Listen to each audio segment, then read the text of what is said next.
कर्म और भाग्य की गणना में न माँ बड़ी और न ही पुत्र। एक दिन एक नौजवान अकेला बैठा रो रहा था। पास ही से एक साधु गुजरा तो उसके नौजवान से पूछा, क्यों बेटा, क्यों रो रहे हो?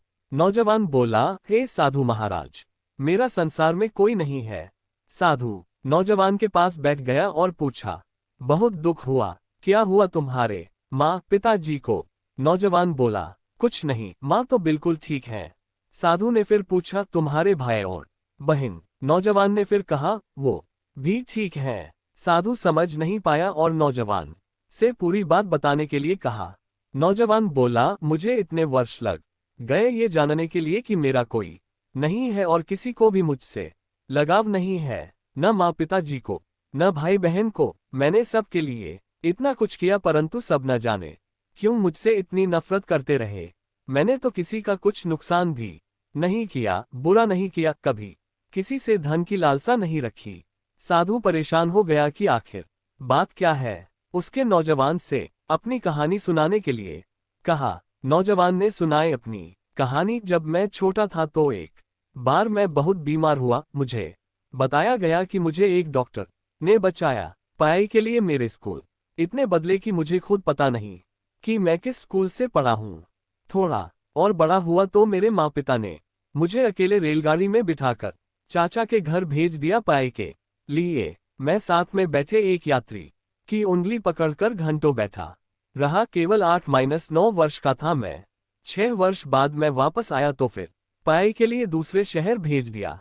फिर नौकरी लग गई। फिर नौकरी के लिए शहर से बाहर चला गया। वर्षों अकेला रहा और जब भी माँ पिताजी या भाई बहनों के पास मिलने आता कोई सीधे मुंह बात नहीं करता और सभी अनादर करते। फिर शादी हो गई तो माता पिता ने घर से निकाल दिया। फिर भी मैं साथ निभाता रहा। मैंने और मेरी पत्नी ने मिलकर परिवार को जोड़ने की बहुत कोशिश की परंतु कोई भी हमसे रिश्ता रखना नहीं चाहता था। साधु की आंखें नम हो गई और साथ ही नौजवान की आंखें भी। नौजवान ने आगे बताना शुरू किया, फिर मेरी नौकरी बाहर दूसरे राज्य में लग गई और हमें वहां जा कर रहना पड़ा। परंतु जब भी मैं वापस मिलने आता तो हमेशा रोकर ही वापस जाता। किसी का व्यवहार नहीं बदला था। फिर पिता बीमार रहने लगे। उनकी देखभाल के लिए जब भी मैं आता 4 बातें सुनकर ही जाता।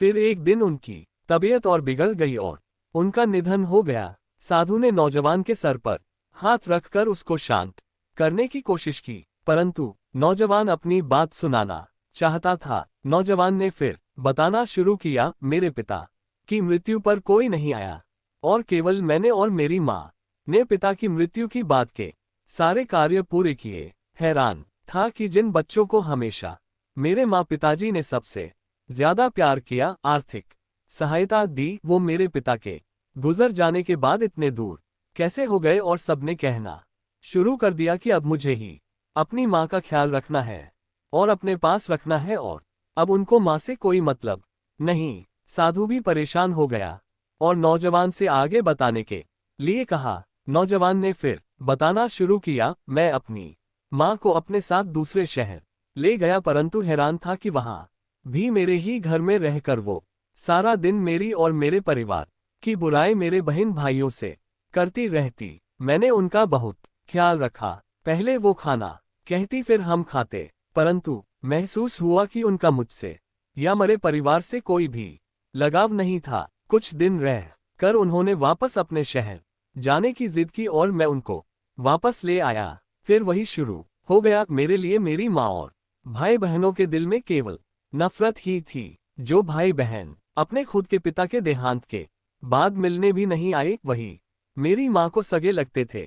मैंने अपनी माँ को बहुत समझने की कोशिश की परंतु वो नहीं मानी। आखिरकार वो मेरे छोटे भाई के घर रहने चली गई और वहीं रहने लगी। फिर क्या हुआ? साधु ने पूछा। फिर एक दिन अचानक उन्होंने वापस आकर फिर मेरे साथ रहने का फैसला किया परंतु अब मैं तैयार नहीं था।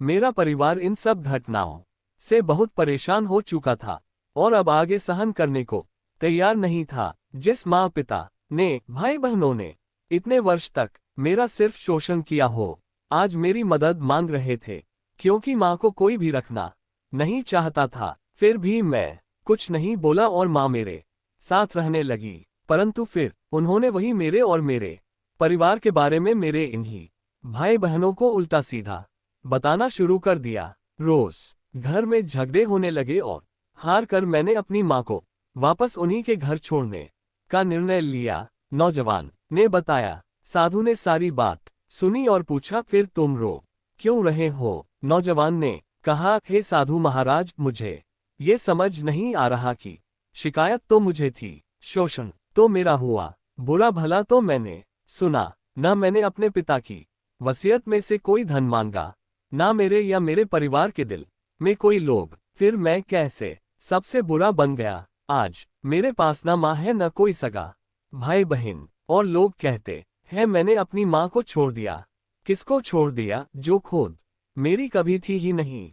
छोड़ा तो उन्होंने मुझको दिया। साधु मुस्कुराए और बोले, नौजवान, लोग कहते हैं माँ से बढ़कर कुछ नहीं, परंतु माँ से बढ़कर है, और वो है कर्म। तूने बहुत कोशिश की, परंतु तेरी कोशिश को और तेरे सम्मान को कोई समझ नहीं पाया।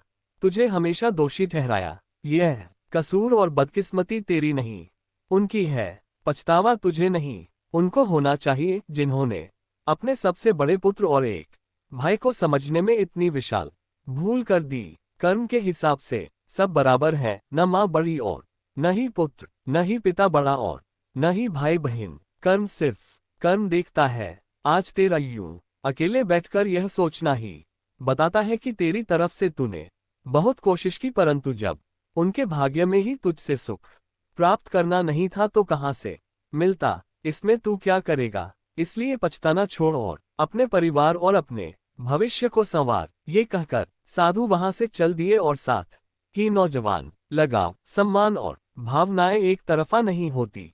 बिना लालच या लोभ से की गई सेवा धर्म के समान होती है और सही गलत का फैसला कर्म के आधार पर होता है। माँ तो माँ होती है, परंतु पुत्र भी पुत्र ही होता है, और कर्म और भाग्य की माने तो दोनों ही बराबर हैं।